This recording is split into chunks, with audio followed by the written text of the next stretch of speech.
Alright, welcome back to the channel. Today I want to talk about something that I think we all can really relate to as watch collectors, and that's making mistakes along the journey of watch collecting. I know I've made an absolute ton of mistakes throughout my collecting journey thus far, and that's really what I want to talk about today. Three of the biggest mistakes that I've made as a watch enthusiast so far in my collecting journey. As much as I would like to take back a lot of these mistakes, I really do think we grow from these mistakes and they make us more educated and informed watch enthusiasts going forward. So there's kind of a glass half full perspective I think you can have with a lot of these, and hopefully you guys can relate. That would help me feel a lot better about them. Let me know in the comment section down below what mistakes you feel like you've made throughout your collecting journey, and let me know what you think of my mistakes as well. So without further ado, let's just get right into it with mistake number one, and that is really collecting to check boxes. One of the first things I learned when I entered the hobby of watch collecting was the sheer volume and variety of different types of watches that exist. Chronographs, dive watches, dress watches, the list goes on.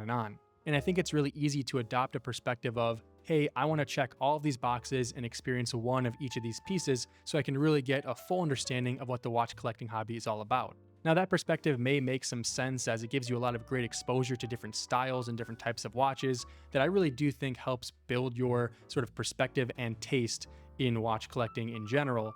But once you've been collecting for more than maybe 6 months or maybe a year, you start to realize that I don't really need all these different types of watches. You've started to really develop the types of watches that you actually like. And maybe you don't like chronographs, maybe you don't like dive watches, and you don't really need any of these sort of random other pieces that you purchase just so you could fill out a checklist of different types of watches that exist. One of the first big watch purchases I made was actually a Seiko Monster with a jade dial. And the reason I bought that watch was because it seemed like everyone on YouTube had a dive watch in their collection. And I thought, hey, I want a dive watch as well. If you cut to the present day, that Seiko has long since been sold, and I really don't have any dive watches in my collection. So you can clearly tell I'm not someone who's a dive watch enthusiast, and it's not a type of watch that I really want in my collection. Same thing with chronographs. I'm just not really a big chronograph guy at the moment.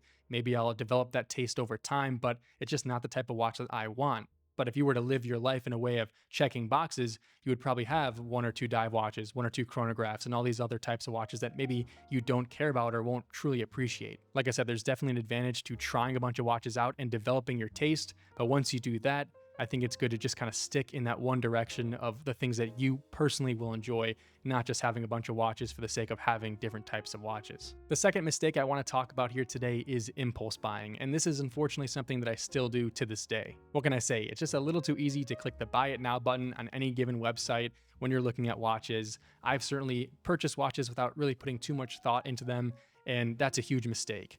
I think the best thing you can do when buying a watch, as you guys already probably know, is try that watch on. That really is a huge game changer. Sometimes the dimensions that are listed online may feel like they should fit your wrist, but in reality, that watch just fits different, and that's a huge factor. And then there's also considerations like, does it fit in my collection? Do I already have a similar watch, etc., etc. So there's a lot of considerations that you need to kind of take into account when buying a watch, and a lot of times I just kind of skip that process, get excited by that watch, excited by the photos I see online, and make that purchase. In my experience, there's a true correlation between time spent thinking about buying a watch and the time that watch is truly in your collection. The more I think about it, the more I kind of really decide if that's something I want, the longer it's going to stay in my collection in the long run. So definitely something I need to work on going forward is not just buying a watch right when I see it for the first time. You know, sometimes there's a reason to do that. Maybe there's an outstanding deal. You see it on Facebook Marketplace, you see it on eBay, and you got to jump on it. I certainly understand that.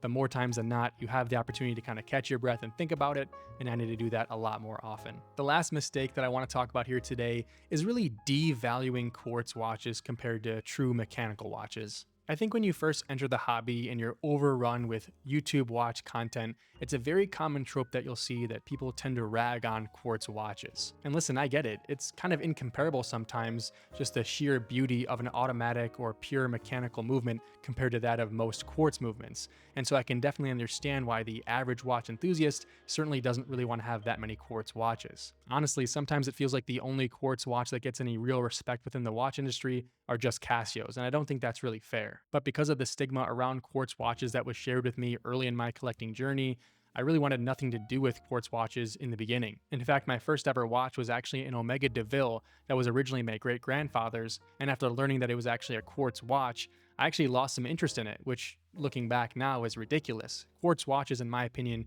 can be truly amazing and are certainly really efficient and great to have in your collection. I mean, there's no better feeling than waking up in the morning, pulling out your watch box and grabbing that quartz watch that you know is set to the right time. Eventually, I would learn the beauties of the 9F quartz watches from Grand Seiko and some of the awesome Citizen higher end quartz watches as well, and have really fully embraced quartz watches in my collection to the point now where I think actually more than half my watches are quartz. But originally, that would have seemed kind of crazy to me. I'm not saying every watch enthusiast should have half their collection be made up of quartz watches, but if you're someone that finds themselves leaning more towards the pure mechanical side of things, maybe consider adding a quartz watch or two to your collection. I think if you ignore quartz watches altogether, you're going to end up ignoring a whole lot of great watches that you could be buying and really enjoying throughout your life. So these are just 3 of some of the many mistakes that I've made as a watch enthusiast and collector.